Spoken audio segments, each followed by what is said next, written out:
Assalamualaikum warahmatullahi wabarakatuh. Di sini saya akan menjelaskan mengenai teori konstruktivisme. Teori konstruktivisme adalah teori belajar yang menekankan pada peran aktif individu dalam membangun pengetahuan melalui pengalaman dan refleksi.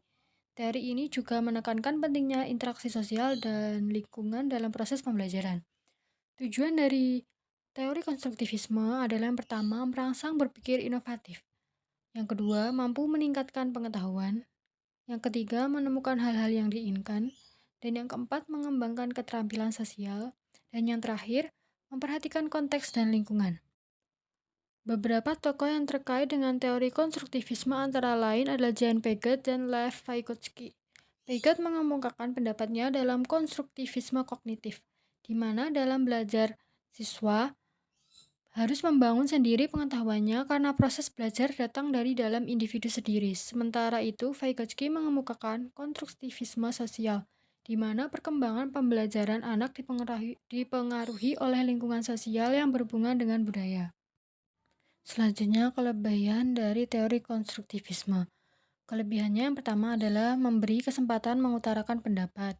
Teori konstruktivisme memberi kesempatan kepada peserta didik untuk mengungkapkan gagasan dan pendapat mereka secara eksplisit sehingga mendorong keterlibatan aktif dalam pembelajaran. Kemudian, yang kedua mendorong berpikir lebih imajinatif dan kreatif. Pembelajaran berdasarkan teori konstruktivisme mendorong siswa untuk berpikir kreatif, imajinatif, dan reflektif terhadap model dan teori serta mengenalkan gagasan pada saat yang tepat. Kemudian yang ketiga, menciptakan lingkungan belajar yang kondusif. Pembelajaran konstruktivisme mampu menciptakan lingkungan belajar yang kondusif di mana peserta didik saling mendengarkan, menyimak, dan mendukung satu sama lain. Kemudian kekurangan teori konstruktivisme adalah yang pertama, kesulitan memberikan contoh yang konkret dan realistik. Guru mungkin mengalami kesulitan dalam memberikan contoh yang konkret dan realistik dalam pembelajaran konstruktivisme. Kemudian terbatasnya fasilitas. Banyak sekolah yang masih terbatas dalam menyediakan fasilitas yang mendukung pembelajaran konstruktivisme seperti alat-alat laboratorium atau komputer yang memadai. Kemudian yang terakhir memerlukan waktu yang lama. Proses pembelajaran konstruktivisme membutuhkan waktu yang lama dan setiap siswa memerlukan penanganan yang berbeda-beda.